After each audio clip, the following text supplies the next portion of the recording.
I promise we will get out early because I've never been blamed for keeping people past time. I've been blamed for a lot of things in my life, but that's not it. Not one of them. I'm happy to be here with you today, even though this is mandatory attendance. I know what it feels like to be where you are in a mandatory attendance event. Sometimes I bring other things with me to do. I bring notes to make or memos to write, so I understand what it means to be here for mandatory attendance. I also know what it means to be the one up here for a mandatory attendance event. It means that I have to be really good so that you don't turn in an evaluation that goes like this.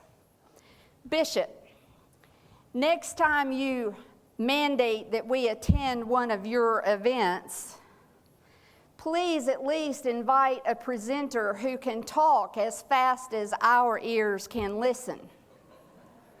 That was the evaluation received by one of the bishops north of the Mason-Dixon line one time.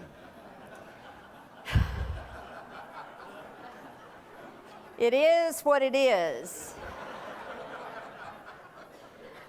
I'm a Southerner, and you can hear it. I know how to spell y'all, and I'm sure you do too. That's a good thing.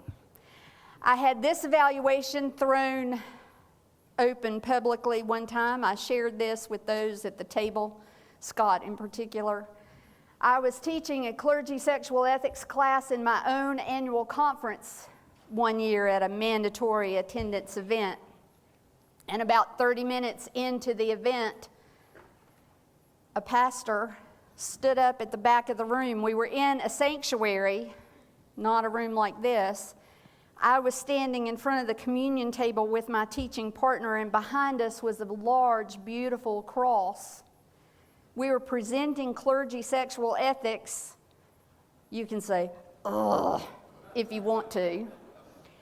But that's what we were presenting, and that's what the audience was there for. And the man in the back of the room stood up and said, I don't have to listen to another blank blank word you say. You are nothing but a radical feminist, agent of the devil, from that hellhole Candler. How many of you went to Candler? Well, I didn't.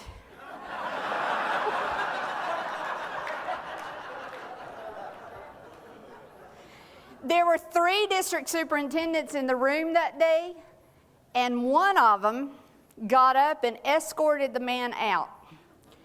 All I could think to say was, I didn't go to Candler.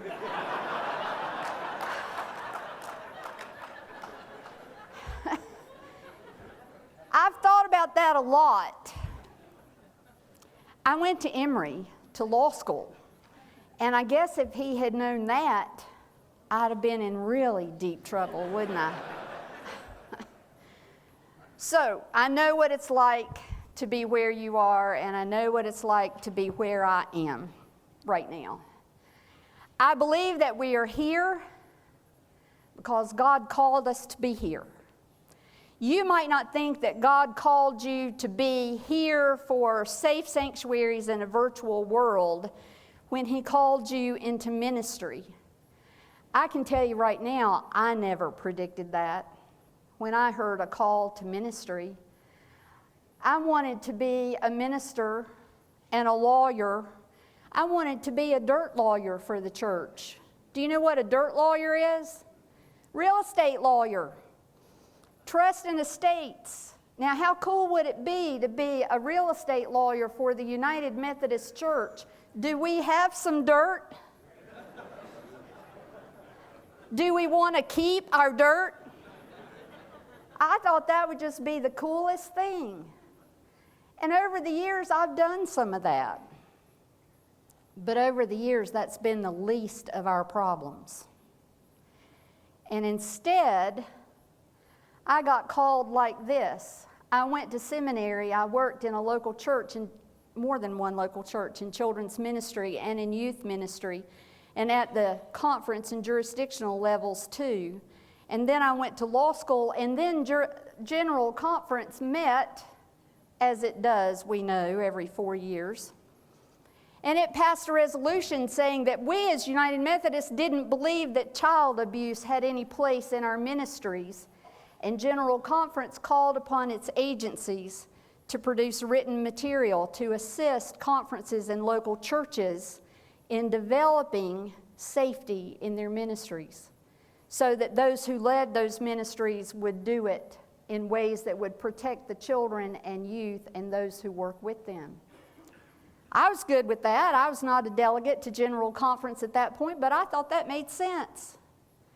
And then, just like you didn't get to go to the church you thought you would make your own appointment to,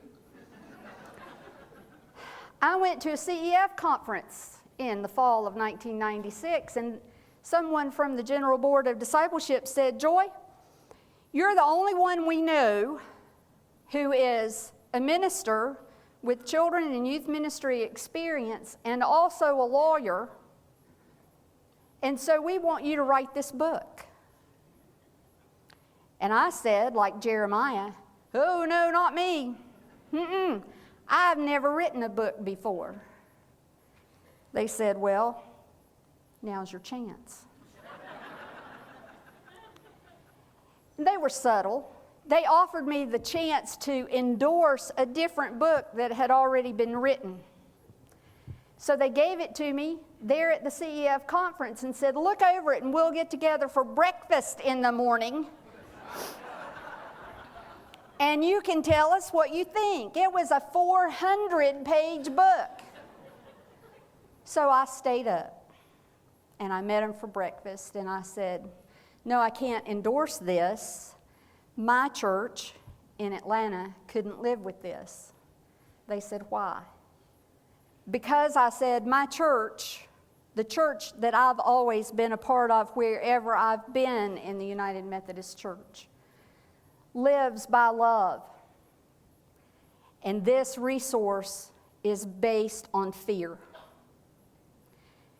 And they said, "Okay, now you're going to start writing that book."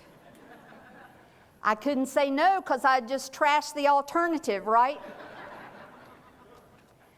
So now the Oklahoma Annual Conference and all its churches have safe sanctuaries policies. It's not because I wrote that book.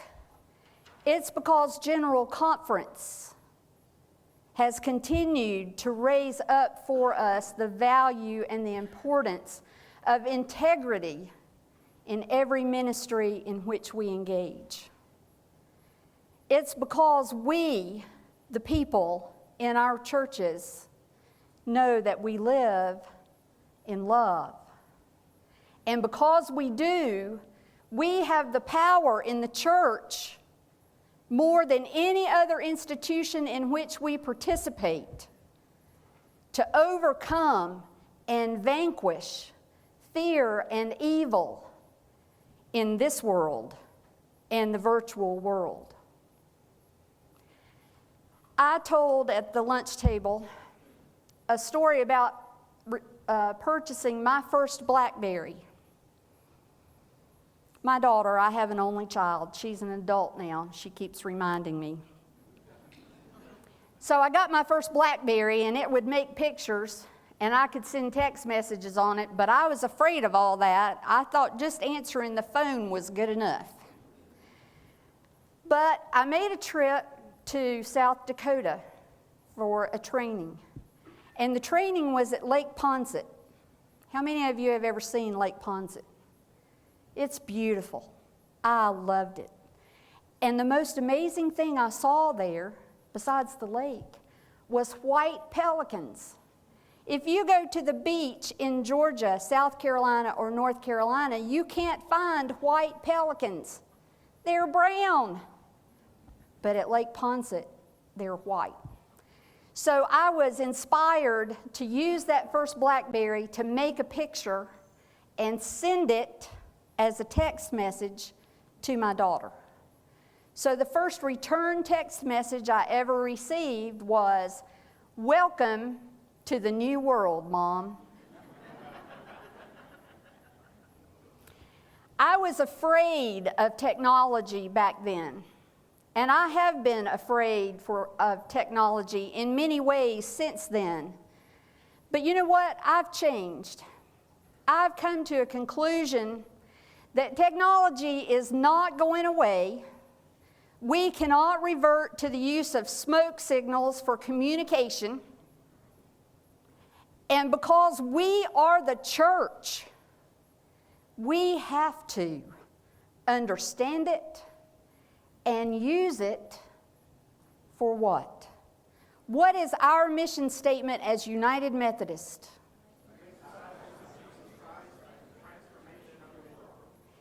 In this world and the virtual world. So here we are. And some of you have the book on your tables. It was out there in the narthex. I'm going to refer to some of the pages as we go along, but I'm going to start right here. Scary but true. Some of you who have been through Safe Sanctuaries training know that other people say, well, Joy Melton is famous for scary but true stories. I don't usually start with scary but true stories, but I'm going to today to see if by the end of the session we can be brought full circle around, not back to fear, but to hope and to our legacy. All right, so you see on the screen there, cell phone invite with video.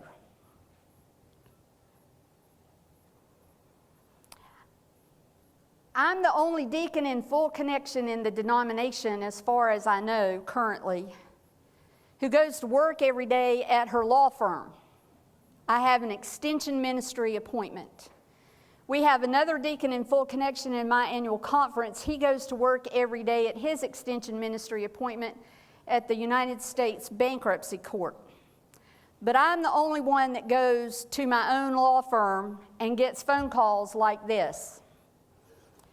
Joy, I need to tell you a story. Okay. It's a pastor on the other end. He said, I just turned over a cell phone to the sheriff's deputy in my county. The sheriff's deputy is a member of the staff parish committee of my local church, and I just had to call him because we've got a little problem. I said, okay, I'm sitting down. Tell me what your problem is. Well, he said, I got a phone call first thing this morning from a distraught mom, member of the congregation. She has two sons. One is 19 and the other is 13. They both have cell phones. And when the 13-year-old opened up his cell phone this morning at breakfast, he had a video and a message. And he looked at it and said, Mama, where did this come from? The mama looked at it, he said, and it was a picture of the choir director's wife, less than fully clothed, inviting him to join a threesome with her and her husband. Did you get what I just said? It was the choir director's wife. Has that happened yet? Don't answer me that. So the mama called the preacher, said, I'm on the way with my son. His cell phone will be there at your office. Don't go anywhere else. They brought the cell phone, and because that deputy was a member of staff parish and had volunteered just recently to teach a class on what is sexting for parents in the youth group, she knew that you don't forward that picture to the police. You give them the whole cell phone. So they brought it to the church. Long story short, the preacher called the choir director and the wife, confronted them with it, and their answer was, yes, we sent that picture. Now, aren't you glad you're sitting down? That I just told you, yeah, we sent that picture. But, they said, and there's always a but we didn't mean to be sending it to that 13-year-old son of hers. Well, okay.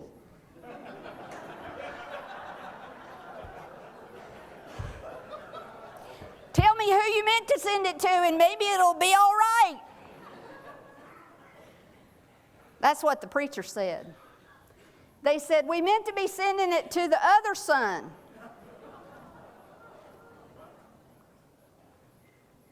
So as you might imagine, and the bishop will be relieved to know, that choir director and his wife are no longer on the staff of that local church. I did not hear the outcome of the criminal charges that were brought as a result of that sexting episode. If you had the book open in front of you on page 61, here's what else you need to know about that one incident. There are 4.2 million pornographic websites at any given moment. That's 12% of the total number of websites. And every second of every minute, $3,000+, that's the amount of money being spent on pornography. And every second, there are 28,258 internet viewers viewing pornography. Every second. Okay, so who's got a calculator? Who brought your iPhone with the extra calculator in it? Do this math for me.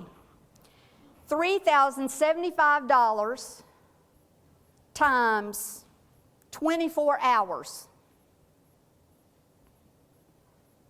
I'm not even going to make you go to the seconds. $73,800 in one day. And if I could multiply that by 365,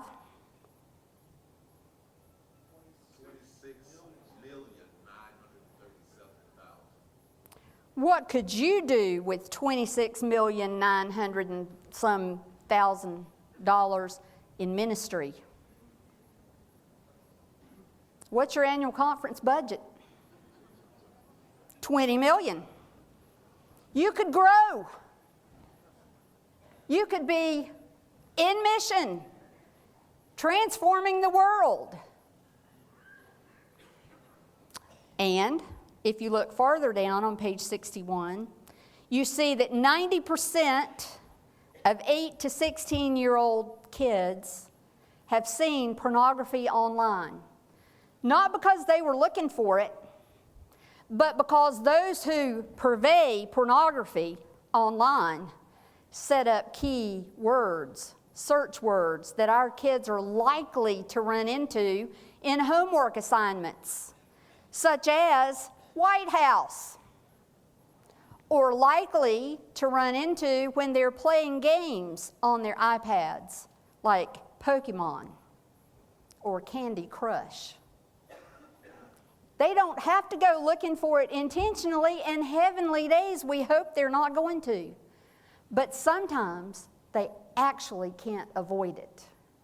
So if there's anybody in here who came in here today believing that this is going to be a wasted 2 hours, I hope I get to sit with somebody I like so I can spend the time amiably, if not profitably, then I hope you remember 26 million, right? $900,000 being spent in the blink of an eye. And oh, what we could do if we had that money right here, right now. I'm not even sure we have enough people in the room to deploy that amount of resources. reasonably. We'd have to work on that, wouldn't we? I'd love to have that job. So, look up there at the next one. You see that name? Facebook Fred. Do y'all know Facebook Fred? Facebook Fred is a retired United Methodist minister. There's one at least in every conference, right?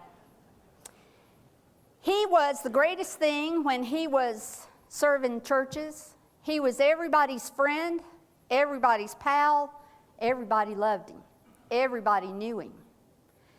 If he had taken the Myers-Briggs, he was an extreme E, right?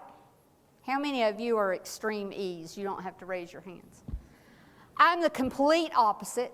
I fall in that extreme I category that is the smallest category among ministers. But Facebook Fred was my complete opposite. He retired right when Facebook became well known. And in his conference, in his retirement speech, he said, I know I'm leaving the ministry, the active ministry, I'm taking retired status, but I've got a Facebook page, and I want all of you to friend me on Facebook. He was thinking ahead. He didn't want to be isolated and enjoy the solitude like this I plans to. He wanted to reach out and network and know and be connected with everybody. And at some level, all of that is a good thing. But it wasn't enough. In his retirement, he became more and more isolated, more and more alone. And he reached out more and more and more and more online. And now he's in prison. He was identified by the FBI Innocent Images investigative team. Are you familiar with that project? The FBI Innocent Images, you can find this on the FBI website. They have had for quite some time now an interagency, international investigation going on, focused on eradicating the scourge of child pornography in our world. They don't just go looking for small potatoes, people who buy one image. They go looking to arrest and convict in federal court the big fish. Do I sound like I watch TV? Law and Order. Actually, Criminal Minds is my favorite, but that's another matter. They go after the big fish, and they found Facebook Fred as a big fish. What do I mean by that?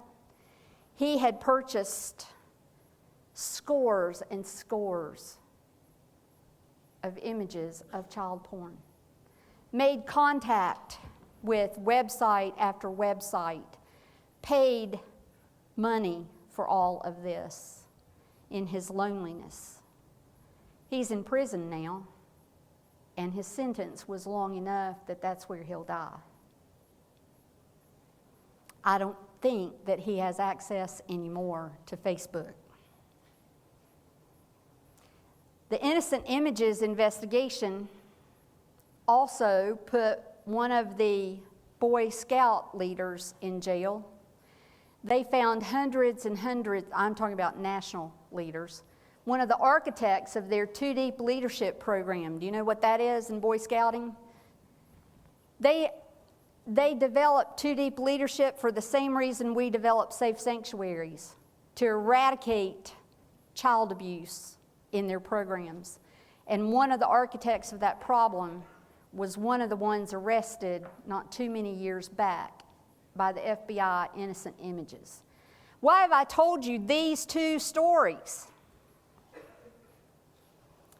People involved in pornography online are real people. Facebook Fred is United Methodist. The cell phone invite that I told you about, United Methodist. I'm not talking about strangers you will never encounter in your community. I'm talking about pastors and youth directors and teachers in our schools who, for a variety of reasons, find themselves isolated, needing something. And they go for it. They go to look for it online. The last one there you see, pastor in prison. This one especially irritates me, and I'm just going to be upfront with you about this. Some of you who have met me before can probably tell when I get angry without me announcing it like that. But this one particularly irritates me. This pastor is in a penitentiary in Texas.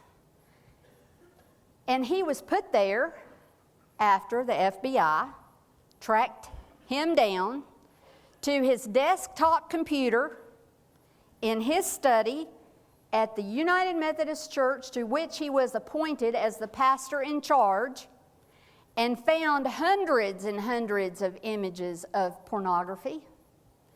They hauled him off to jail.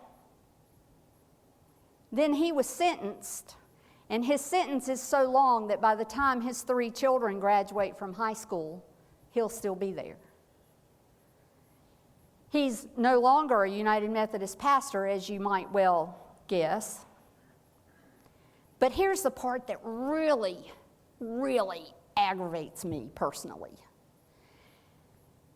A reporter asked the judge if she could have an interview with the convicted offender. The judge said, "Not in person. You must submit your questions to him in writing, and he must answer in writing." So she did. And he answered. One of her questions was something along the line of, "Well, we're United Methodist. We believe in safe sanctuaries. Whatever happened to that?" And here was his answer. "Well, my church was a safe sanctuary church. We had all the policies. We were doing all the right things, except Staff Parish and our business administrator never put in place any software monitoring software. The business manager was not checking the church credit card statements to see where my charges were being billed to. If we had really been taking Safe Sanctuary seriously," he said, "I wouldn't be in prison today." Excuse me? I wouldn't be in prison today. He went on and said, because if the business manager had read the credit card statement and asked me, what were all these charges to these strange little websites, I'd have been caught. If they had installed monitoring software that would filter out unacceptable websites, I'd have been caught. And that would have all happened before I got addicted. And I wouldn't be in this mess today. So, if you look at page 60 in your book, you'll see toward the middle of that page where we wrote, in this particular story that we used, the church had a password protection system on their computer server to record all actions and time stamps of downloads. Be honest, how many of you have done that? How many of you are in churches with computers and you've done that? You've put in software that will give you that kind of record. And how many, I see one hand. How many churches do you have, Bishop? 520. So there are 519 of you who I hope are going to install this next week. I'll give you till the end of the week. How about that? 519. I'm not kidding. It's simple to do. It's not illegal. In fact, it's a highly recommended best practice because you can find out who's on your computers, what they're doing with them, and then you can stop it. So it insulted me to no end to see that interview in print where he blamed Safe Sanctuaries and his staff parish relations committee. It doesn't have to be that way. They were able, in this scenario in the book, to prove that a teenager got embarrassed. He made a mistake, he got embarrassed, and he almost ruined the career of his youth minister. But because they had the good sense to have this in place and know how to use it, they were able to resolve the whole situation well, without anybody going to prison. So that's just 3 of my scary true stories. Just 3.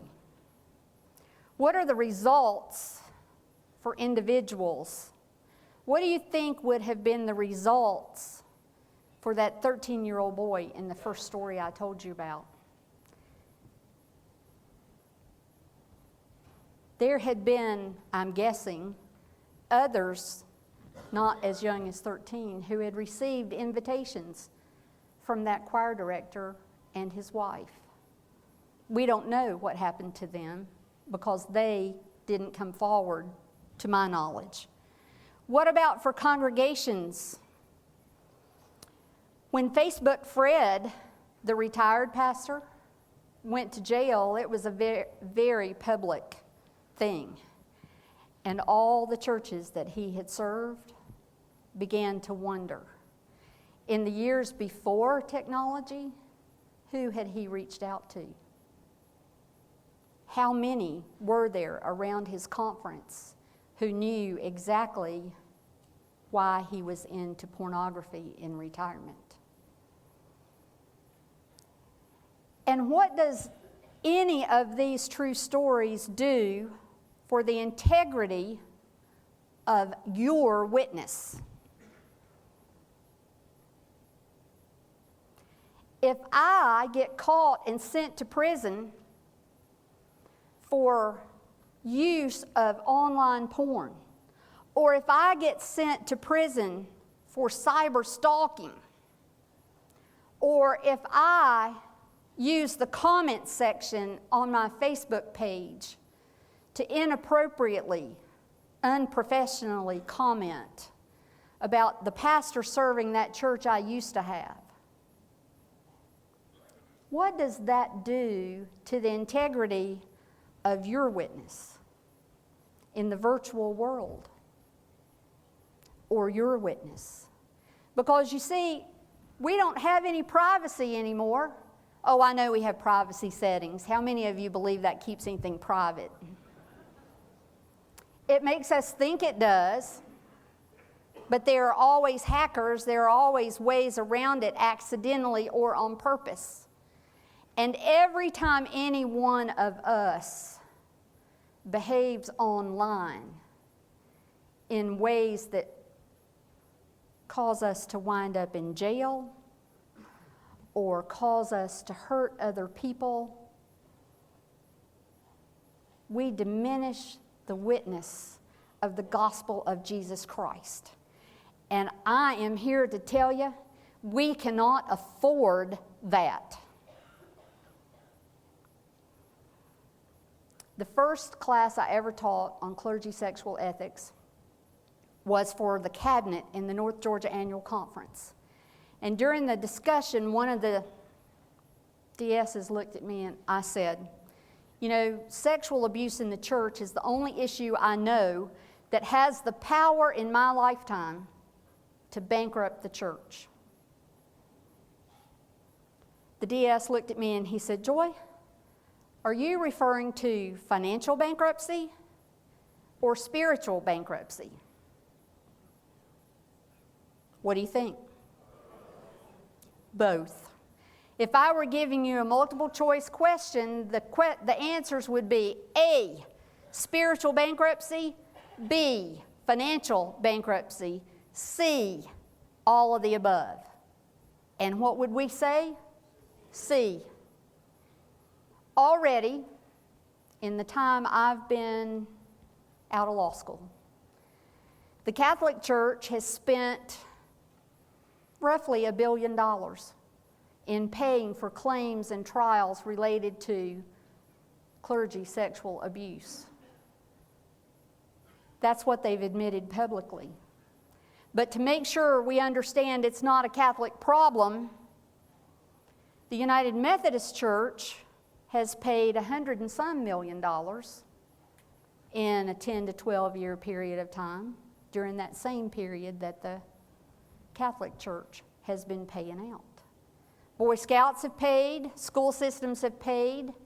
That's why I know this problem, and especially now its manifestations online, have the power to bankrupt our churches.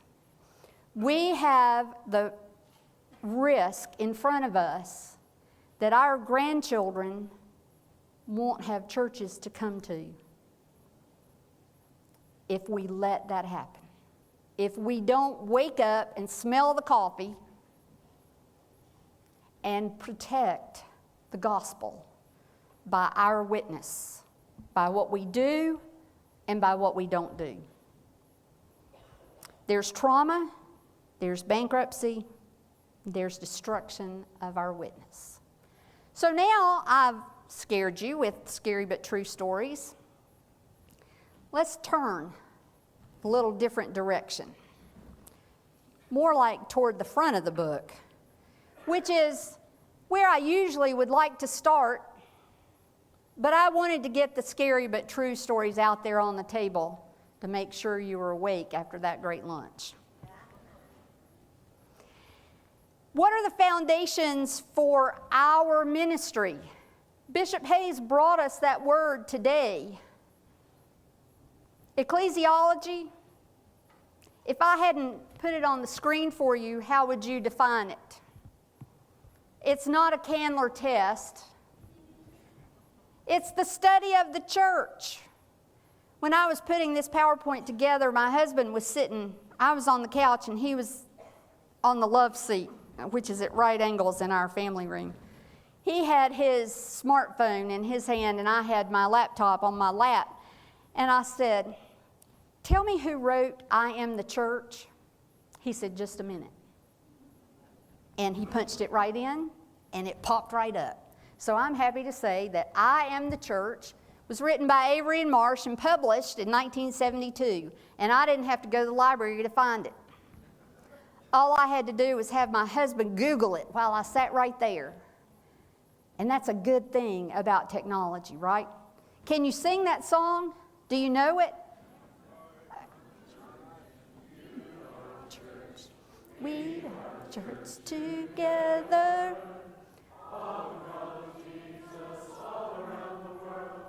Yes, we're the church together. Now you've had your lesson in music and in ecclesiology for the day. We are the church together in this world and the virtual world. Have you ever taken a class that asks you to describe your witness in the virtual world? That's what I want you to think about. We are the church together right here, right now, and in the virtual world. My dad died very suddenly in 1960 when I was not quite 5 years old. He was a lawyer, and he went to work to his office on a Monday morning and dropped dead. Actually, he didn't drop dead. He collapsed. They got him to the hospital, and he lived until Friday when he had the final brain hemorrhage. So my life changed in an instant. I went from being Daddy's little girl to being a little girl who didn't know anybody else in the world except my sister, who had a dead father. So that day in May of 1960 changed my life. His funeral was a few days later. I was 4, my sister was 2. This was 1960. A world away in terms of what we know today about grieving and children, right? So my sister and I were not taken to our dad's funeral. And our pediatrician told my mother, if you just take all the pictures out of the house and all his belongings, pack them away, they'll forget. Well, that was an inaccurate statement for sure. Back in 1960, we didn't have a church that had a video camera. We didn't have smartphones. We didn't have even soundboards in our sanctuaries. So there's no recording of my father's funeral. What I know about it, I have learned from family members. Contrast that to what might happen today. A friend of mine, her husband died very suddenly, very unexpectedly, the day after New Year's this year. She's the mother of 2 elementary-aged daughters. And her husband's funeral was filmed at the church and then was posted on YouTube. It's a whole different world today. I wonder if it will be a blessing or a burden for those little girls to know that their daddy's funeral in its entirety is posted forever for all the world to see. I don't know the answer.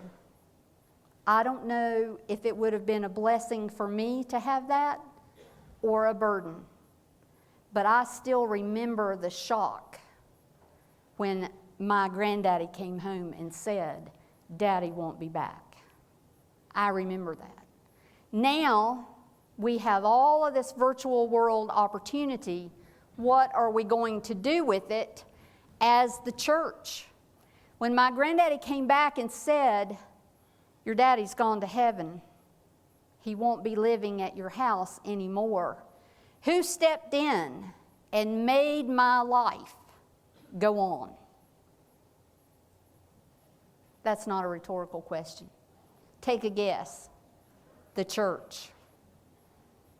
The church surrounded us and raised us in the way that leads to life eternal. Now, we are the church, and that's Theology 101. We are one body, here and in the virtual world. What about a covenant relationship? How many times do you have to either speak or say the word covenant in your board of ordination process? Over and over and over again, right?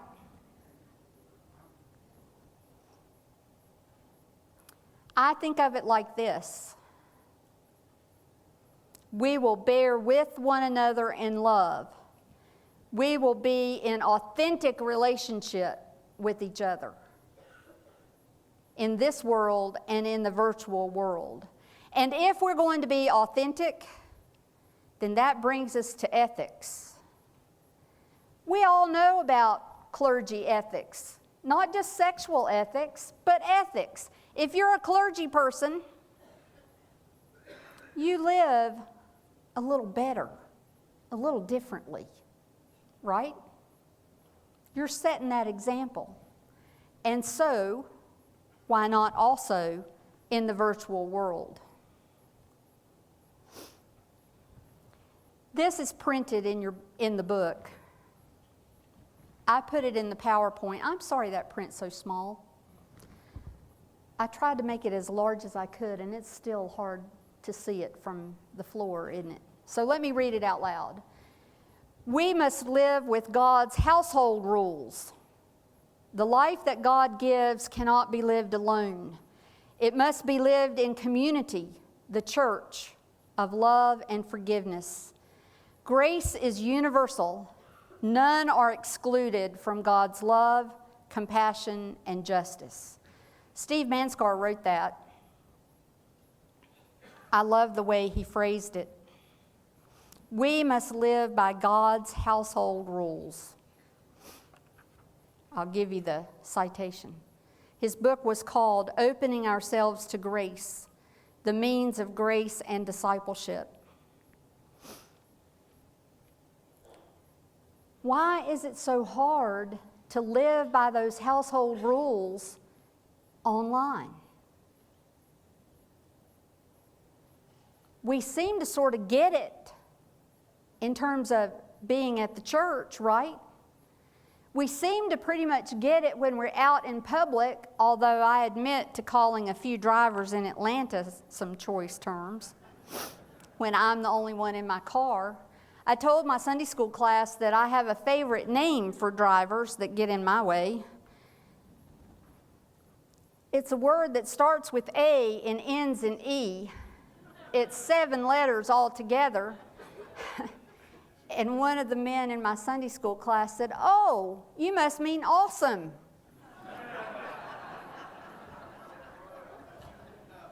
I said, that's what I'm going to let it mean from now on. We seem to get how to live by God's household rules until we get full of ourselves. We get full of ourselves and our freedom to hit send and say anything that comes to mind. I have a rule at the law firm: no hitting send on an email until you've thought about it for 24 hours. I'd like for every church I've ever seen or known about to adopt that rule. We tend to say in emails things we would never have the guts to say face to face. How dare you? Blah, blah, blah. Or, I told you so-and-so, and we write that in all caps, right? I told you, and then we hit send. But what's the problem with that? Whoever gets that email, if it's the one you intended to get it, first of all, whoever gets that email doesn't know that you had a bad day all day. They don't know that you had car trouble on the way to work, and now it's going to cost you $1,000 and you hadn't banked on that.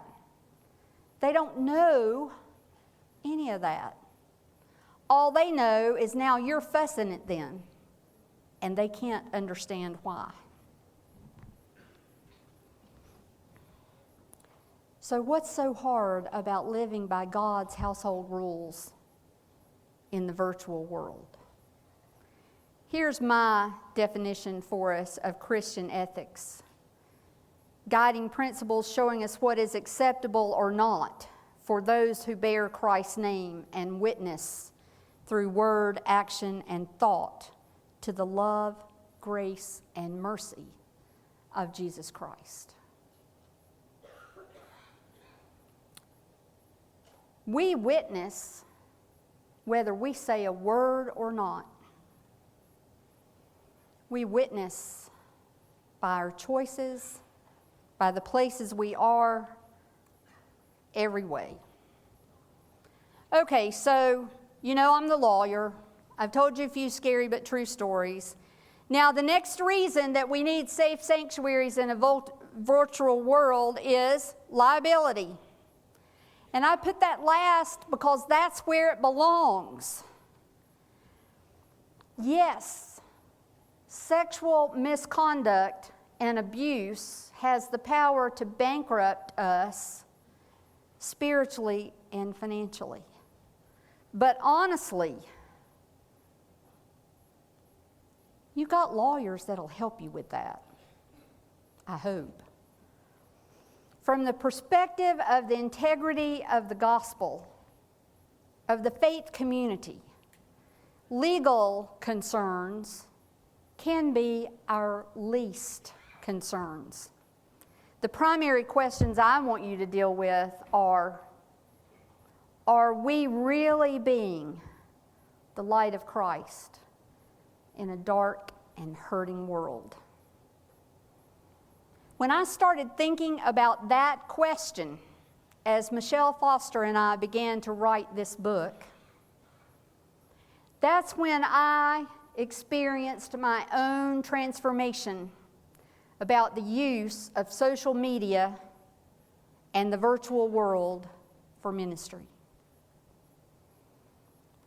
I believe that I believe we are called into the virtual world because it is a dark and hurting world. Thank you. My work every day when I go into my office proves it to me over and over again. I do family law as well as church law. That proves it to me. People come into my office and say, "Joy, I've tried everything. I need a divorce. Will you represent me?" You want to know what one of the leading grounds for divorce is now? Online misconduct. About 12 years ago, I had a pastor call and say, "Joy, I've just given one of my parishioners your phone number. She'll be calling you in about 5 minutes. I really hope you can help her." Click. That was the end of the phone call. Well, whenever a pastor calls me, I try to be available, and sure enough, she called in a minute or two. She said, "Ms. Melton, my pastor gave me your phone number, and I need to come see you. I live at such and such an address. I believe it'll take me 15 minutes to get to your office." Click. And I said, "Okay." Sure enough, 15 minutes later, she arrived at the office with a luggage carrier that she was pulling behind her. It was filled up with her home desktop computer, keyboard, monitor, mouse, and printer. I'd never met this woman before, so I introduced myself and invited her into the office, and I said, "I know you must be upset because your pastor called and said you wanted to come see me. How can I help you?" And she said, "I think I need to sign a retainer so we can have attorney-client privilege." And I said, "Okay, but what's the retainer for?" She said, "I need a divorce. How soon can it happen?" In Georgia, it can happen in 31 days. And I said, "Well, it can happen in 31 days. And she said, "Here's the evidence." And there was her computer. I said, "What?" She said, "I have a 5-year-old son. My husband travels in his work. He's gone 4 out of every 7 days, sometimes more. But when he's home, he's on the computer a lot. This week, when he left, my 5-year-old said, 'Mama, come here, let me show you something.' So she sat down at the computer. The little boy stood at the keyboard right in front of her where he had been standing with his daddy. And the little boy hit on the keyboard, click, click, click, click, click. And in 5 clicks, he found his way to a porn site. The mama said, "What? How did you learn that, son?" He said, "I just watched Daddy." So she unplugged the whole kit and caboodle, loaded it up, went to the church, and said, "What am I supposed to do now?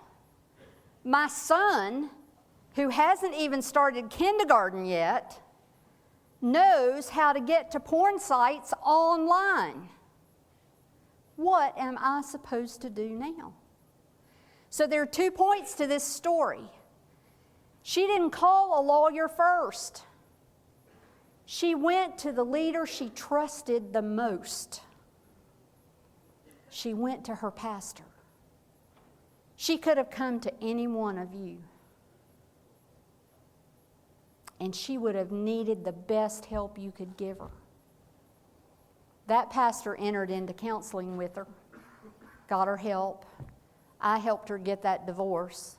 The husband, interestingly, didn't even contest it. He was okay with that. And in that time period, the judges in Georgia have said in all our continuing ed, that online misconduct by wives or husbands has become the leading reason that the other spouse goes to file for divorce, because it has such a dark and evil impact on the marital and family relationships. We cannot count that cost. I want you to remember that she went to her pastor first. And so it behooves us to know, to provide leadership in our churches in how to protect our children and how to teach our adults good, reasonable safety measures in their use of online tools. You see right there, our posts, our comments, and shares will have far-reaching, even perpetual consequences. How many of you think that whatever you comment on Facebook you can take back? How many of you think that when someone dies you can close down their Facebook account if you're married to them? Not. You can't close down the teenagers either. Facebook has good lawyers. Surprise, surprise. And they have a policy that says if you want to take down your dead spouse's Facebook page, you have to show them the will that gives you the right to do that, or the document from the court that gives you the right to do that. So now whenever I'm doing estate planning with my clients, I include that clause in their wills, because I don't have any clients anymore who don't have Facebook accounts. So there's a little bit of free legal advice for you. Put that in your will so your spouse won't have a problem, or your executor, I should say, won't have a problem. Whatever's posted, you're not going to get it down, you're not going to get it closed unless you can do it legally. So here we are. This is what I want you to remember. I am the church. You are the church. We all are the church. All the time. Everywhere. Will you do that? So here's what we know. We are made in the image of God.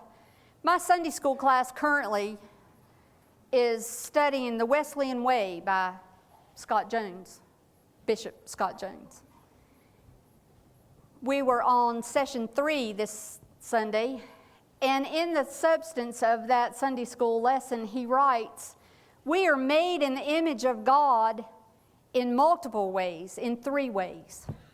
The one that was most important to me as I thought about my trip to Oklahoma was that we are made in the image of the Spirit of God. If you can't help yourself in your online presence, if you can't remember your whole Oklahoma Conference sexual ethics policy when you're online, just remember that. You are created in the image of God because you are created in the Spirit of God. And everything you post, everything you send, every comment you make, every picture you use, let it be in that spirit. My daughter is a young adult. She has friends who are having babies now. She worries about what those babies are going to think when they see their mama's postings when they grow up. There are some mamas who post now every time their babies have dirty diapers. She calls me and says, Mom, I am so glad you have never done that. I'm really glad you're that much of a dinosaur. So you see what I'm saying. All right, I want you, this is a discussion question, slide, I guess I should say. I'm looking around at all of you, and I believe that most of you in this room, maybe all of you in this room, were born in the 20th century. Is there anybody younger than who was born after 1999 in here? Okay, so we are all 20th century people. That means we might be millennials. It might mean we're baby boomers. So we grew up learning about human relationships based on face-to-face situations, right? We learned in families, in college, with our colleagues, with friends, in communities, in classrooms, and even in our states and nations. So here's your discussion question for a minute. I want just around your table for you to look at that list and describe to each other, how can we rely on our Christian principles? How have we relied on our Christian principles to establish our relationships in those arenas? You have to make it quick because there's a follow-up question coming up.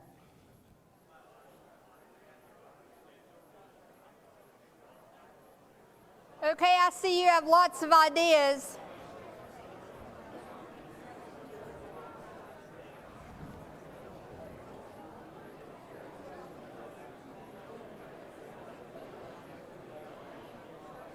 How does being a Christian make a difference in how you relate to people in your community? I don't mean in your church. I mean in the local town that you live in. How does it make a difference?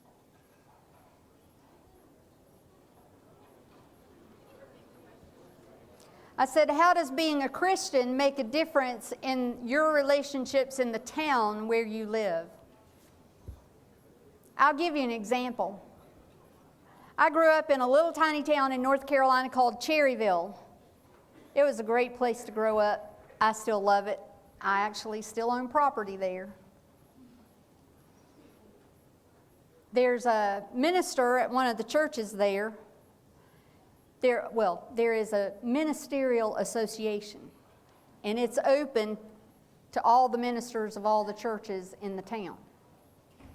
There's a Baptist church, a Methodist church, a Lutheran church, Presbyterian church, a Wesleyan Methodist church, a Church of God, and a Church of the Nazarene.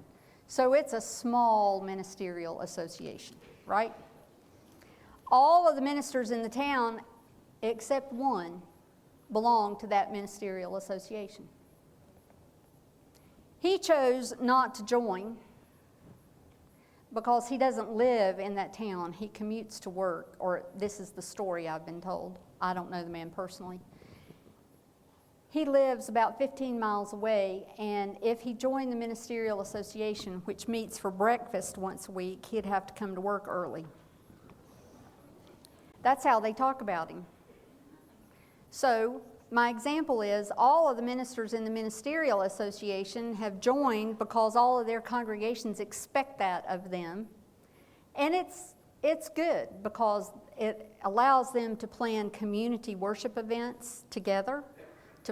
They had the Cherryville version of a Billy Graham crusade this summer.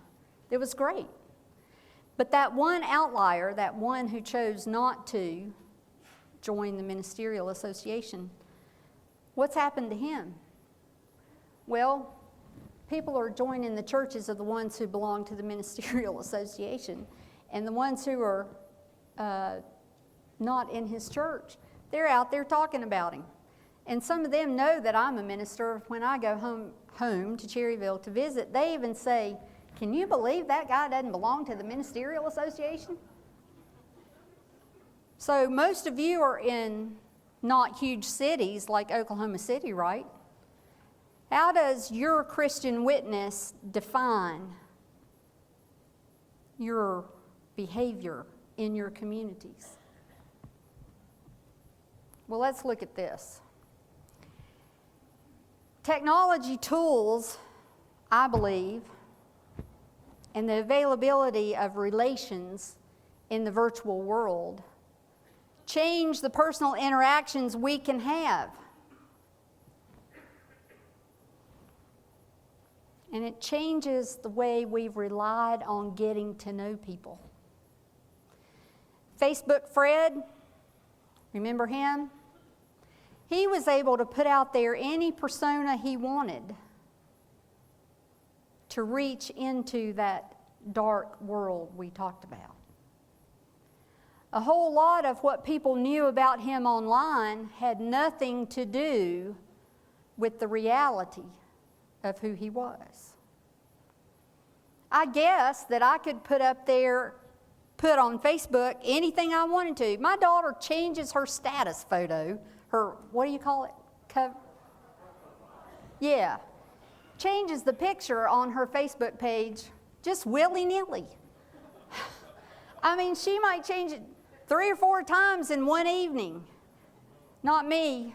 When you go to my Facebook page, it's got the same picture on that's been on since I created that Facebook page. I'm a contemplative. You know, if I'm going to change my Facebook page, I have to go and I have to think about it. I have to ponder about it. None of this snap a new selfie and post it on Facebook. Not going to happen. But you see what I'm saying, right? So aside from the millennials like my daughter, who just snap new Facebook pages willy-nilly and post them out there. Listen, y'all, it took me an hour to figure out how to share something on Facebook. Just saying. So, aside from that, I want you right here around your table to name some other changes in how you build relationships in those groups we had listed. What about the virtual world has made building those relationships different? You can talk about that for a couple minutes. But it's not a rhetorical question because we're going to need some answers. All right? I hear the ideas buzzing.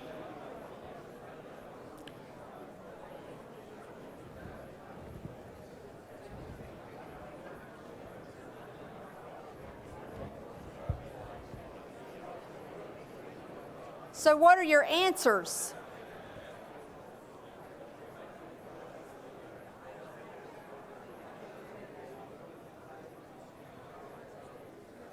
There's one in the back. What's your answer?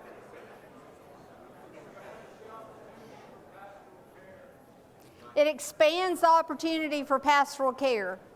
The virtual world does. All right? What else? Yes? It changes the youth that used to be on Facebook aren't on Facebook, so you've got to be aware of the different mediums now. Can you name the others? No. Twitter.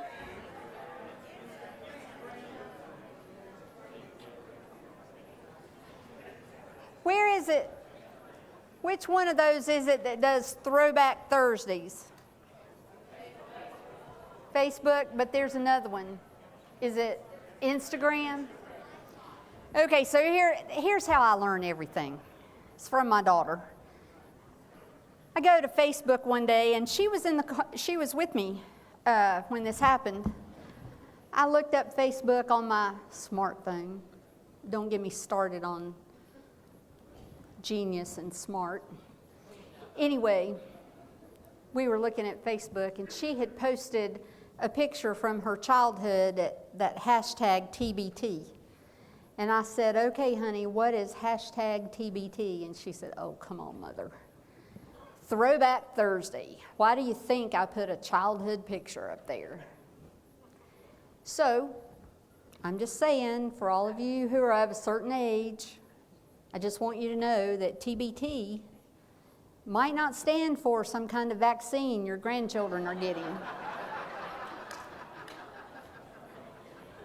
It might instead mean that your daughter has spirited pictures out of picture albums from your home and is making pictures of those pictures with her smartphone and posting them in the virtual world, and you don't know about it.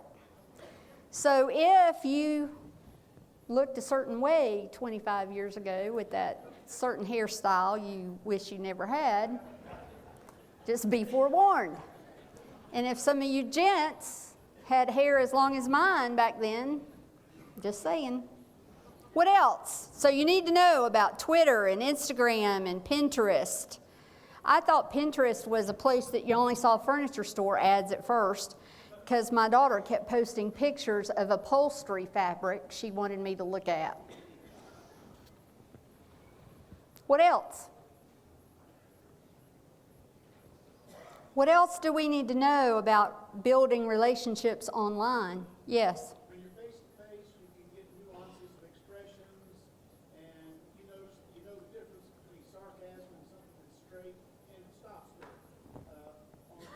Online, it's hard to tell those nuances, and it doesn't stop there. Could you hear that? All right, I'm going to repeat it. It's in the book. Did you read the book? It's in the book. When you're online, you lose the ability to evaluate face-to-face expressions, nuances, sarcasm. How many of you watch The Big Bang Theory on TV? I love it. Criminal Minds and Big Bang Theory, and I am good for the night. So, Big Bang Theory, Sheldon has trouble with sarcasm. And if you have trouble understanding sarcasm face to face as he does, how can you possibly hope to understand it accurately online when you don't even get the visual cues, right? So you lose that. Are there any things that you gain in the visual world that might make up for losing those face-to-face visual cues? Yes. What I've found in my small community is because I'm fairly new there, I've only been there 3 years, I get a lot of Facebook friend requests from people in the community who want to get a feel for what I, as a pastor of the church, am like. And from children and other people who are extended, who don't live there but are also connected with the church, who want to get a feel for what I'm like and what we're saying in our church and what we're doing. And so it gives them a safe way to kind of be curious. And sometimes establish a relationship without just jumping in and calling or coming to my office or something. Let me repeat that so everybody can hear it. She's new in her community, having been there just 3 years. And that's important. Because if you're in a community like Cherryville, North Carolina, you're still new till you've been there 8 or 9. 30, okay. And so from the United Methodist point of view, you might never be anything but new where you go, right? So people in her community use Facebook to look at her and to look at her church to see what they're like, what she might be like, and whether it would be a place they would be comfortable. What does that say about the integrity of our witness in the virtual world?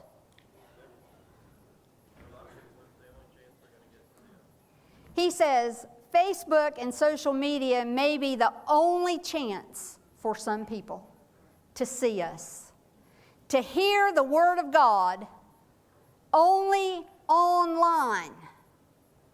I used to think, we can't let that happen. We can't let online be the only place that a person would encounter the transforming love of Jesus Christ. But you know what? I told you my dad died in 1960. My mom married the man I called Daddy for all the rest of those years when I was 9. And he died on April 19th last year, very suddenly. He really did just drop dead. On Thursday of Holy Week, he collapsed and he breathed on his own until Saturday, the day before Easter. 7 or 8 months before that, he had been diagnosed with dementia. It was just in the early stages. The doctors had said to us, oh, he'll have a good 5 to 7 years before you'll really start noticing major problems. But being the risk management person that I am and the lawyer that I am, Daddy and I immediately sat down and started making appropriate plans for what he might need as dementia progressed. He began to get a little bit worried after hearing that from the doctor, that maybe he shouldn't drive as much or as far as he had been driving. And so one of the places that he stopped driving sometimes was to church. And that broke my heart. It broke his heart too. Jerryville's a small town, and to drive to church really meant just driving a mile. But it involved several turns and several intersections, and he just got more and more lacking in confidence about that. So what did he do? He started turning on television on Sunday mornings. In Cherryville, North Carolina, on Sunday morning, you can get the broadcast of the worship service from a Presbyterian church in Charlotte. And so that would be his worship. He had a computer, and if we had had to take the next step of moving him to assisted living, he would have been one of those people that needed to have a computer or a TV to have access to the spoken, preached Word of God. And so in the summer of 2013, I was transformed yet again into believing that online, virtual world, media, that's evangelism field 101. We must be able to deliver, not just for the young people, but for all those who become less and less able for any reason, dementia or Parkinson's or any of those other reasons, to be with us in the sanctuary. I learned that the hard way. You, I hope, will not learn it in such a hard way. What else? So you know, yes. One of the things is that there are some people that haven't been Christians all their lives, and have some godchildren or or stuff like that, and they're friends with you on Facebook, and they're younger and they might say something, and I'm just like, oh my God, because I have colleagues and everybody else, And so we can witness to those who are unchurched by our responses. Yes. Every comment, every response, every share, every pin, every tweet, what does that give us? A chance. How will we use it? All right, so this morning I was watching HLN News in the hotel room before I came over here. There was a story on the news about the Illinois State Legislature has passed a law, or they're about to pass a law, I think one chamber has passed it now, that says if you have reasonable cause to believe that a student has been cyberbullying someone, you, the school, have the right to demand that student's Facebook, computer, social media, online passwords, plural, all of them. So if the student has 10 passwords, and they very well might, the school, if they think that student has been bullying another student, can demand the passwords so that they can look at the online presence and activity of the potential offending student. Now, we're not going to talk about the politics of all that. I'm just saying. The legislature and the school systems there have developed social media online use policies. They have developed their best practices. And guess what? So have other organizations. Look at this list. Social networking sites. Facebook has all the privacy policies you could want, and all you have to do is look them up. Cell phone providers, AT&T, which is where my cell phone contract is, they have privacy policies and use policies.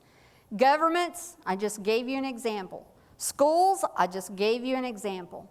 And employers. But who made those policies? I gave you the answer. Can you say it? They're IT directors, they're marketing directors, and they're lawyers. So here I am. I'm not a marketing director. I'm just a lawyer who's a minister for the gospel of Jesus Christ. And I believe we must be the ones. Let's lead this way, not bring up the rear. It does not need to be that our churches just wait for the Boy Scouts to come up with the policy and us put our name on it, does it? We do not have to wait on our youth counselors to bring their employers' social use policies, media use policies to us, and us paraphrase it for the church. We can lead in this regard. I believe we must. Why must we lead? Well, for one thing, you don't ever want lawyers to be in charge. But second of all, I want us to take the lead because we are the church. How many of you in this room remember the day you were ordained?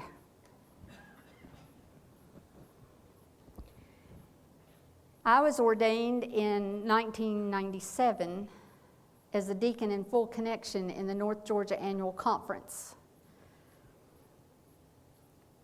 My class of deacons was the first class of deacons in full connection ordained.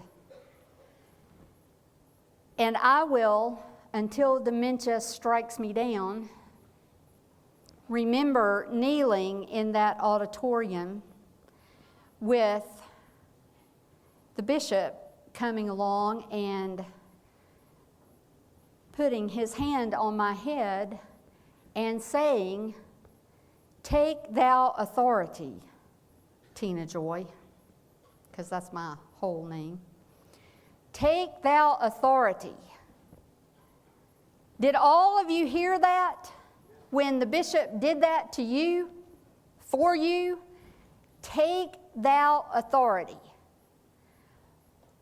When's the last time you took authority to really lead in a way that was going to change the world?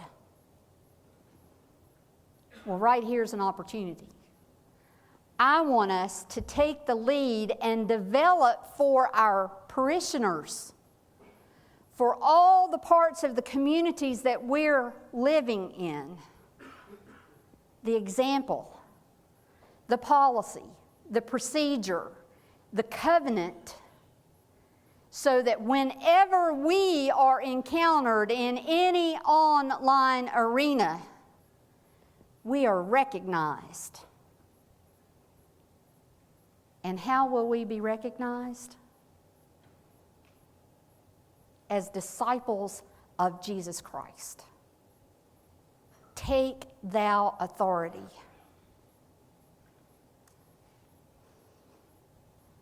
Baby boomers, and I am proudly one. I have two younger sisters who don't think that's anything to be proud of. Baby boomers are currently the largest segment in the U.S. population. And so those of us in ministry and local church, we really need to get geared up for older adult ministries. The boomers among us have the greatest need for assisted living, for nursing care,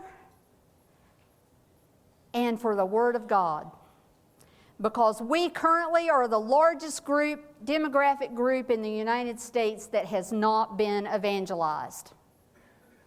If you want to grow your church, then I'd say be open to boomers. Besides the fact that you can raise the numbers of membership in your church by looking toward baby boomers, you can also expand your budget, because they currently are the largest possessors of monetary wealth in our nation. When they die, each time a baby boomer dies, let me put it that way, and they do it rapidly, they transfer a measure of financial wealth unheard of by any of their previous generations. Why should that money go somewhere else? It will if we don't evangelize them. And where can we find them? Today, where can we find them? Online. Absolutely. They're there looking for their grandchildren, their godchildren, their college roommates. We can find them. But here's the thing. Baby boomers aren't going to be with us forever. And then we're going to need to know about the millennials.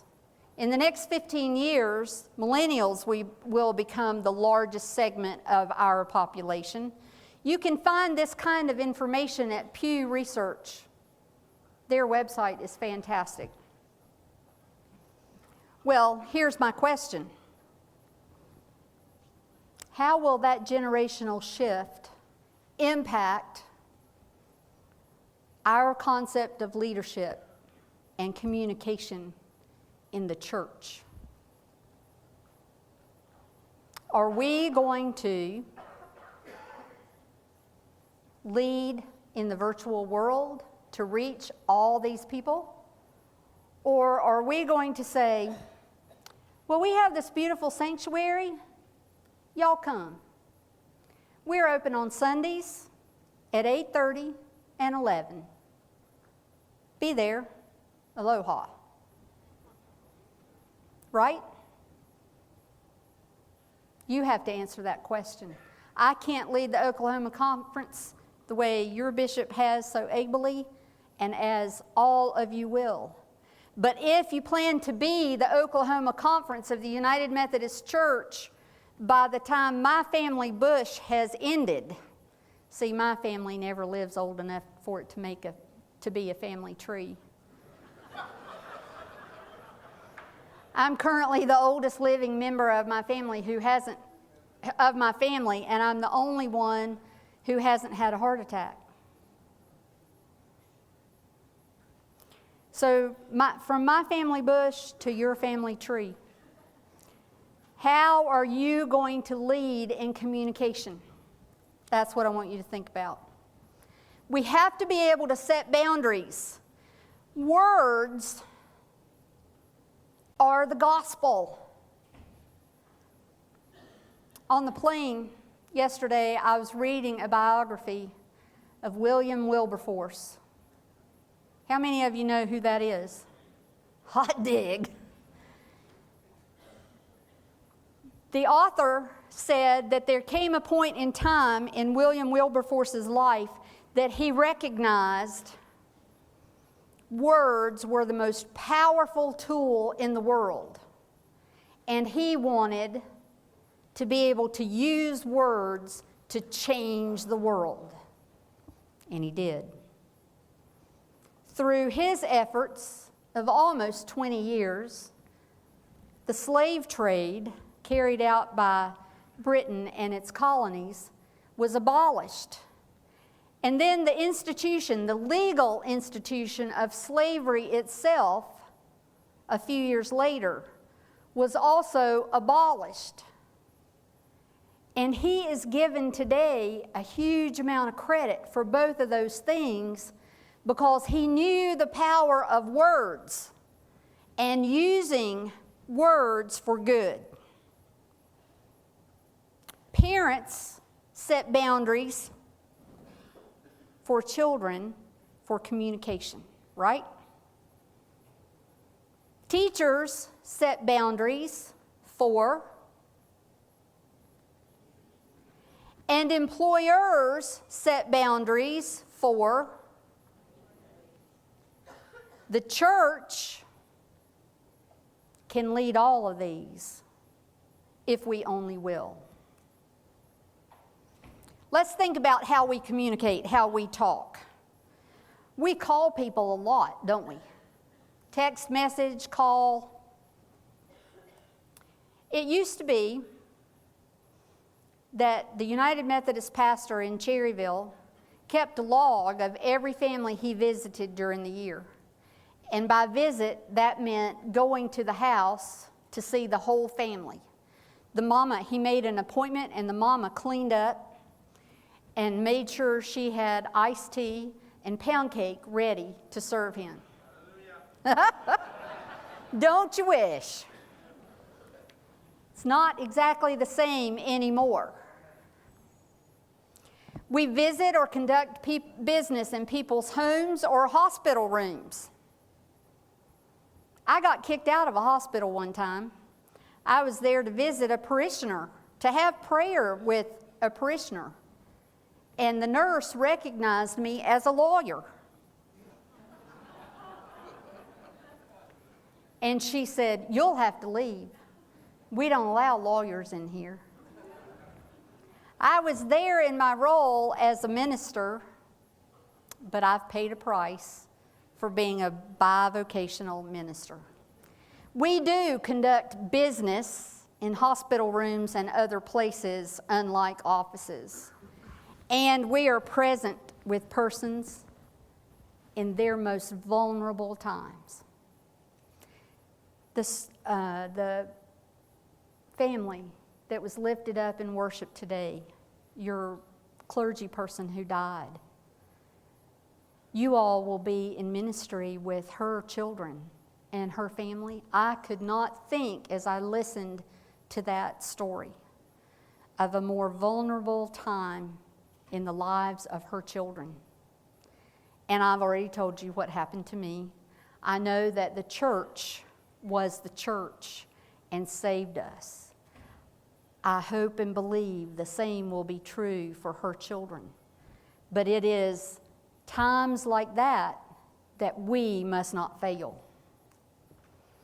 So, you've all been through Board of Ordained Ministry. You've all heard a bishop say, "Take thou authority." You've all been through clergy sexual ethics trainings probably more than once. And in the span of your ministries, then, you've learned lessons from these places, from seminaries, from congregations, from lawyers. Somewhere you've learned you have to show the love of Jesus by hugging everybody when they come out of the church after the worship service. And then you've heard Safe Sanctuaries say, "Don't touch people." And if you heard that in Safe Sanctuaries, I want the name of the trainer because they got it wrong. You've heard you can't have friends in your church because they're your parishioners. You need to make friends somewhere else. But you have to work 24 hours, 7 days a week, so you're going to have to make friends somewhere else in a fourth dimension. Right? Or maybe you could have a nervous breakdown, and while you're on medical leave, make friends with somebody on the ward.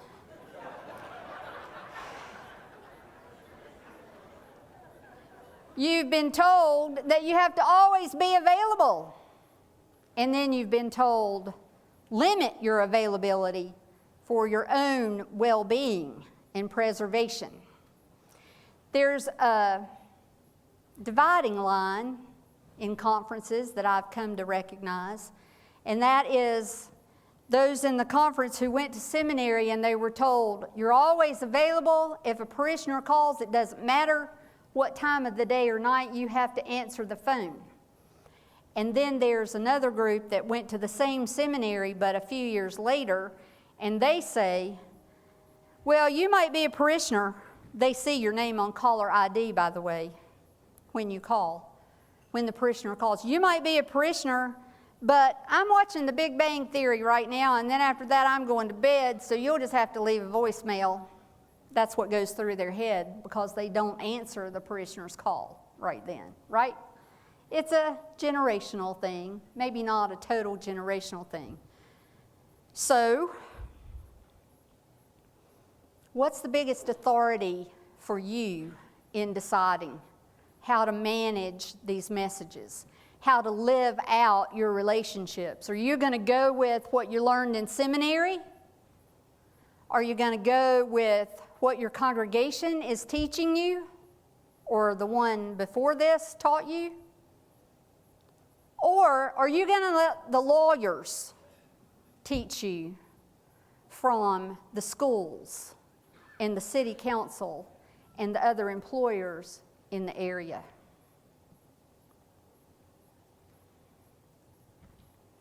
Okay, so I have to do a little bit of lawyer talk, and I promise it's going to be just a little. If you ever get sued, and you're unlikely to in this annual conference, I'm happy to report, you've had a less litigious history than many other annual conferences I know of. You can be happy about that. You have more dollars for ministry than many other annual conferences can say they have. If, though, you do wind up getting sued, you'll be sued for either negligent selection or negligent retention of your workforce, your clergy or your ministry leaders, lay or clergy. And so, in order to protect yourselves from that kind of successful claim, these are the things I want you to know about. And this is all in the book. You can see it in more detail. I want you to have written applications, references, criminal background checks, personal face-to-face, not Facebook interviews. And I want you to review that candidate's online presence before you let them go to work for you. Is it legal, I'm always asked, to review that candidate's online presence? The answer is yes. I don't want you to do it in secret. Secret virtual world behavior gets us all in trouble. And it's not really secret anyway. So, yes, it's legal to review a candidate's online presence, but do it with them. I said, have that personal interview, and in that personal interview, if you have decided to offer that person a job, then say, we are the church. We have standards for behavior in face-to-face relationships and online. And before we can hire you or put you to work, we need to see that your online presence will not violate our witness in the world. For many churches, that's a bold step to take. But remember that preacher in prison who said, if they had just, right, I wouldn't have been here in jail for the foreseeable future. You might face a lawsuit for negligent supervision of those in your ministries, but you don't have to. You can organize your ministries safely. Now,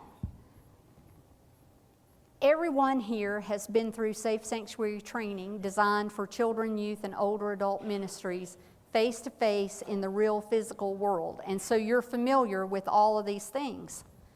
But I want you to put them in the context of online. What do I mean when I say have two adults? Communication, remember? Remember I told you what my first text was? It was the picture of the white pelicans. And her text back to me was, "Welcome to the new world, Mom." That was just between me and her, just the two of us. In the context of ministry, though, what do I mean by two adults communicating? It also says they're over 18, open doors and windows, name tags and IDs, check-in and check-out procedures, training, permissions, and evaluations or reviews. I want to take you to this next slide because here's what I want you to know.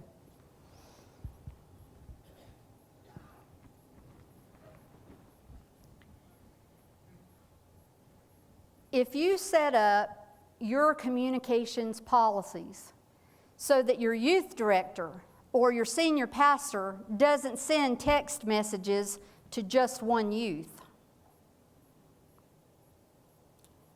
then you wouldn't be the church whose choir director's wife sent that text to a 13-year-old boy, would you? Because the choir director and all the rest of the church would be in the habit of sending group messages. Now, that might have even been worse now that I think about it. You see what I'm saying, though, right? All right. So, thinking in terms of communications, name tags and IDs. What's your ID online? Are you really you? Yes, be you. My email address is my name, joymelton@bellsouth.net. I'm okay with that.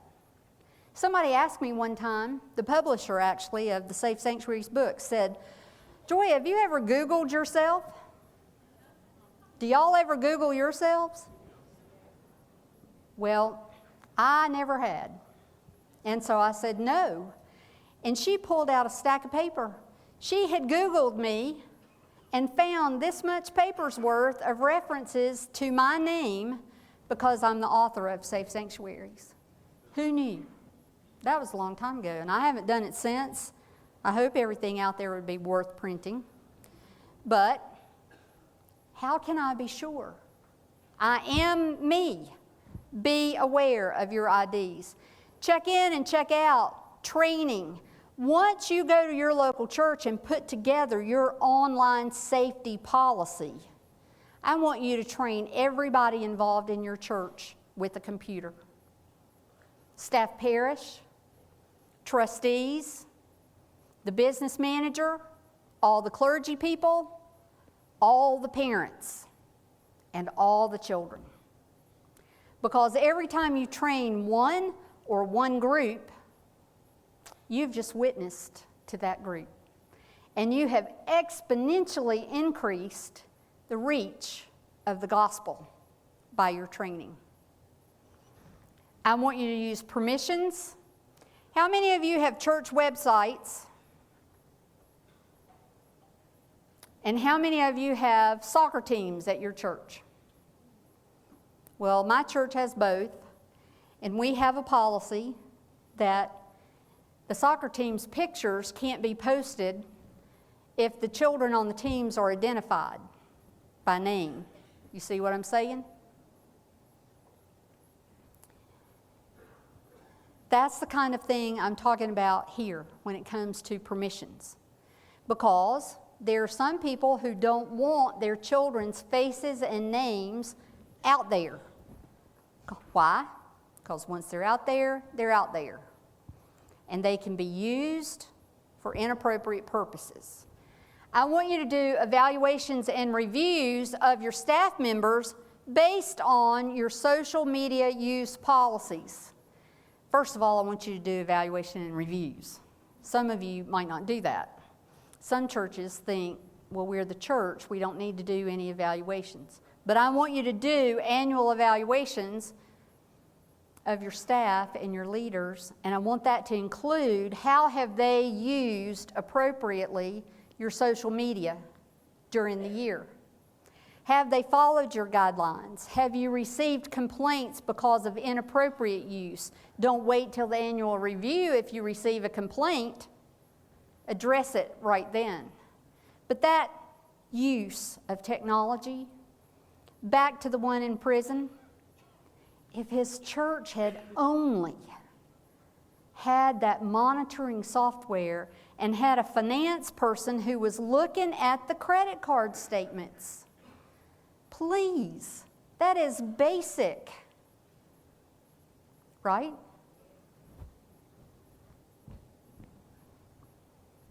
If you have done these things and you get sued, then I or whoever your lawyer might be will be in a stronger position to defend you against a claim of negligence.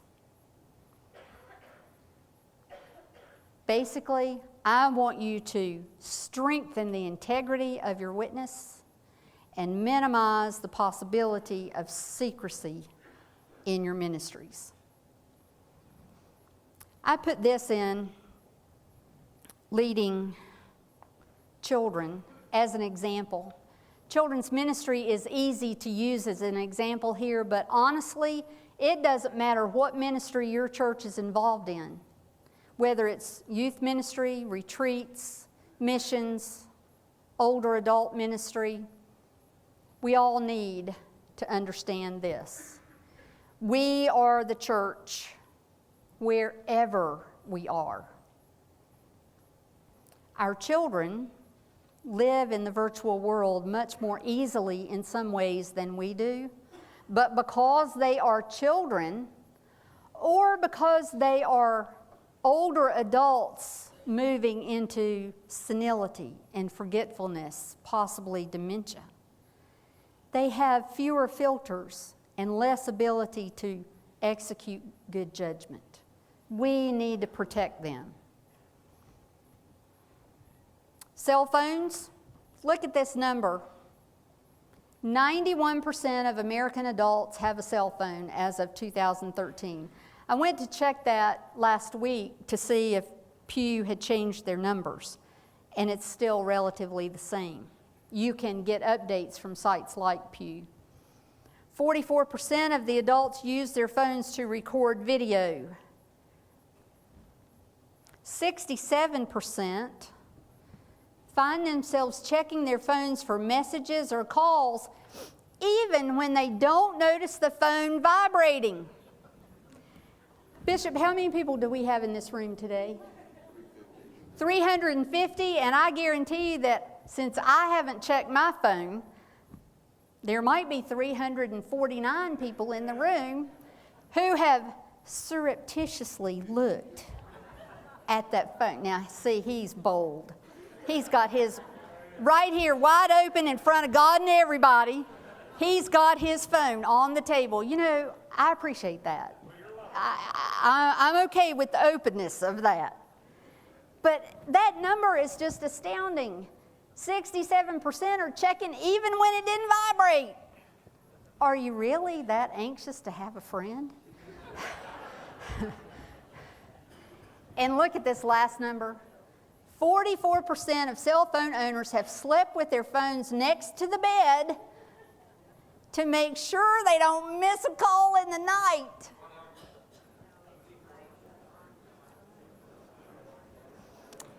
Now, you know, when I first saw that number, I got all self-righteous.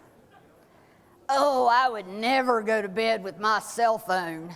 And then I got even worse. I got judgmental because my husband does sleep with his cell phone next to his side of the bed. So not only was I self-righteous and then I was judgmental, but then I said that to my husband. And he said, well, you might not take your cell phone to bed, but you wear your Fitbit to bed. You know what a Fitbit is, don't you? It's that little new thing. You can wear it on your wrist, and it'll tell you how many steps you walked today, how many calories you've burned today, blah, blah, blah.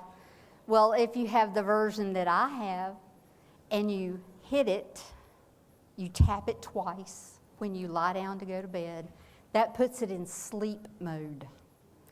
And when you wake up in the morning, when your husband's cell phone alarm goes off, you tap it twice again.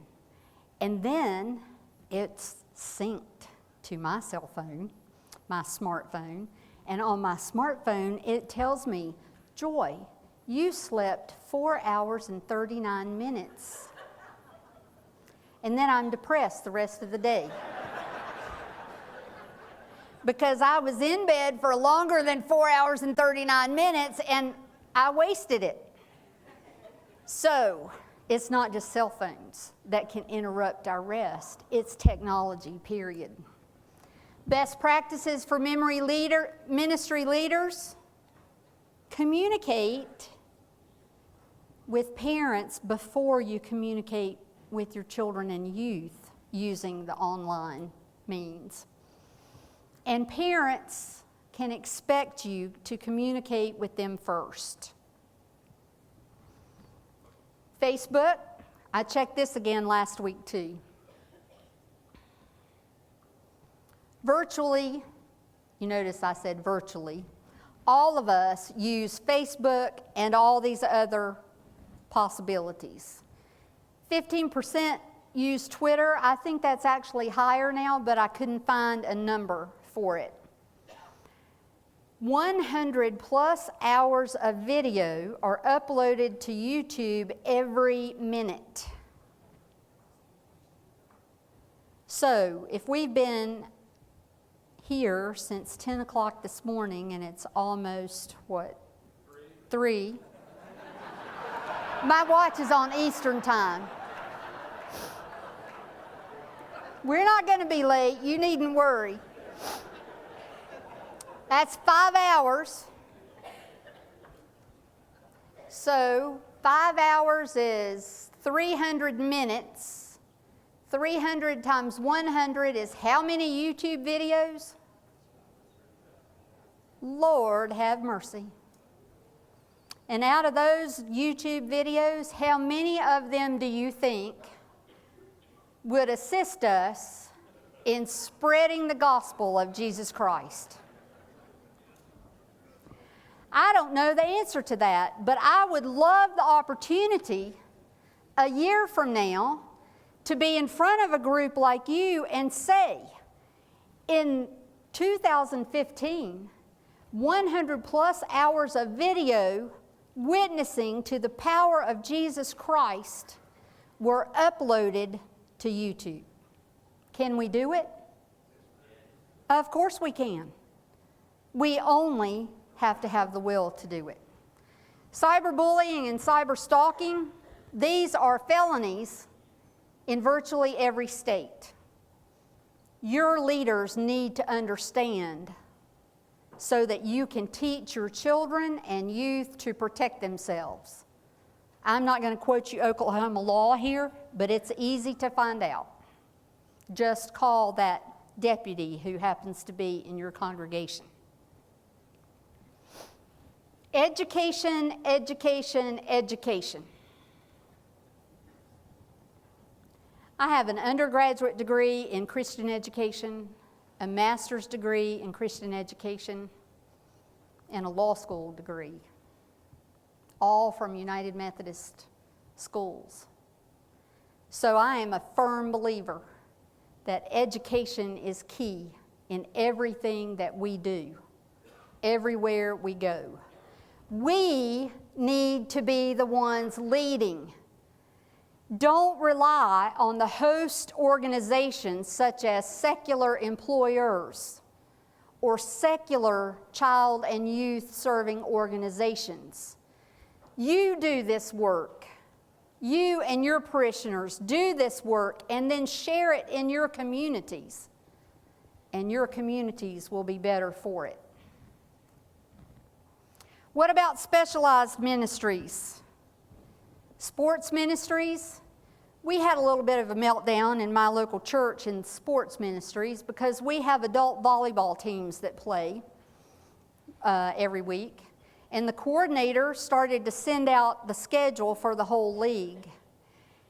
Somehow in the keys that he tapped, a website popped up at church. This was in our recreation office. Website popped up that was a porn site. Just right there in front of the rec director and everybody. And he went running to our business manager saying, I didn't do this, I didn't do this. Well, we have that monitoring software, you know. So they were able to trace it back. There was a glitch somewhere in the actual league's office, not in ours. And when he had sent to the league office, it got rerouted somewhere. So if you have sports ministries of any type like that, think about all the little soccer players. We have about 500 kids that play soccer every season at our church, and I just always imagine what would happen if all those soccer moms got the wrong email. Preschool and after-school best practices. I'm not going to spend time on this except to say we communicate in all of these arenas, not just by phone, not just face-to-face, but where? Online. Our church set up a Wi-Fi network throughout the church. My church is a big church like this, and so we went to a lot of trouble to set up a Wi-Fi network all through the building. And then we started having folks in our, at that time, young adult Bible study groups who were using the free Wi-Fi to do things and go places we really didn't want to support. So we took the Wi-Fi network down. And then we started getting complaints from the preschool teachers because they couldn't get on Wi-Fi to send out their notices that they wanted to send. So we had to do some work to develop our policies and our actual tools within the building. It is a pain. I'm not saying I want you to put a committee together. Although if you do, you might check out Chuck and the committee to see how it's done. Camping and retreats. I was a camp counselor during my undergraduate days in the summer. We never knew anything about texting campers after they left. It would have been a whole different world if we had. But now we have to think that through. And we have to know whether our counselors are representing us or not, as we would have them do. Pastoral counseling, I want this to be the next to the last word we have today. I told you twice already that over a period of a couple of years, my feeling about ministry in the virtual world has been transformed. But I'm not quite there yet when it comes to really knowing that pastoral counseling can be done online exclusively. What do you think? I hear you need to see that person face to face. So, But yet there are several online counseling forums right now. there are. So are we moving that way? He says there are several online counseling forums out there right now, so are we moving that way? Maybe. I'm guessing we're moving toward a blend. Just like we have blended families, we may be having blended forms of ministry. We listed in the book, in this section, these as best practices. If you're not licensed as a therapist, then don't do therapy. Do pastoral counseling. And when you get to the end of that pastoral counseling, refer them. That's standard. I don't care what generation you're from, that's what you heard as you prepared for ministry. No appointments away from church. I know lots of pastors that meet parishioners at Starbucks or various places like that. Here's what I'd say about it.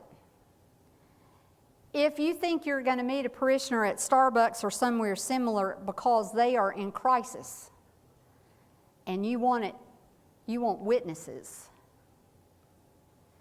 then you might better be very careful about just what crisis that parishioner might be in. It might be better to meet that parishioner at the church with a church staffer somewhere else in the building. If you are going to have a meeting like that for counseling in a public place, be reasonably sure, if you can, that the counseling is not for a traumatic crisis event right that minute. I told you I'm an extreme I on the Myers-Briggs, and if I were in a crisis, I would not want to meet you at Starbucks and start to boo-hoo. In fact, I would be loath to burst into tears in front of any of y'all for any reason. But that's just me. So evaluate that. Confidentiality, maintain confidentiality but not secrecy in your pastoral counseling. And we included doing video recording of counseling sessions in the book as a possibility. I have a real hard time with that from the standpoint of my training as a lawyer, as well as my training and education as a minister. But I have to admit that there is the possibility of us as pastors being subjected to false allegations of misconduct in counseling sessions. If you have sessions being recorded, don't do it in secret. Let the counselee know. That in itself might dissuade false allegations. Don't just set the video recording up. Have a plan for reviewing it, storing it.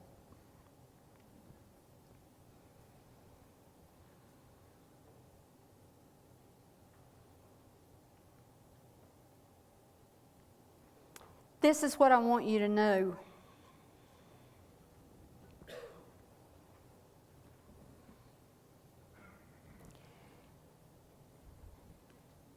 I know you already know the answer because you said it for me in the beginning. Our mission as United Methodist in ministry is to make disciples of Jesus Christ for the transformation of the whole world. And so I want the question I leave you with to be, how shall we do that in the virtual world? Not when will we do it, because that is always. How? How will we do it with our comments, our shares, our posts, and our tweets? How many ways will we engage in the virtual world to spread the gospel of our Lord and Savior? Bishop Hayes said he's been thinking about legacy lately. General Conference, Jurisdictional Conference.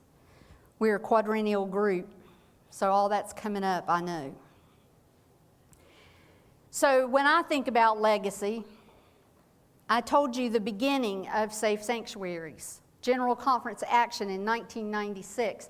And then I was asked to write a book, and I said, as Jeremiah did all those centuries ago, oh no, not me. Too young, never done that, not been there, can't do it. But God boxed me in. Then I said, okay, and I thought, well, you know, my mom's a librarian, I can write this book. I'll do what I can. And I wrote it, and I thought that was over. But I submitted the manuscript to Discipleship Resources to the editor, whose name is Deb Smith. And I told her what I wanted the title to be. I wanted it to be Safe Sanctuaries, Preventing the Abuse of Children and Youth in the Church. And she said, well, we can go with the Safe Sanctuaries part, but we can't use that preventing word because the lawyers won't let us. Now, I was already one of those lawyers, but I was trying to be optimistic. That's my nature. I gave in, and we named the book Safe Sanctuaries, Reducing the Risk of abuse in churches. So for my legacy, when my family bush gets chopped off, I want that legacy to be that in United Methodist churches, there is no more abuse.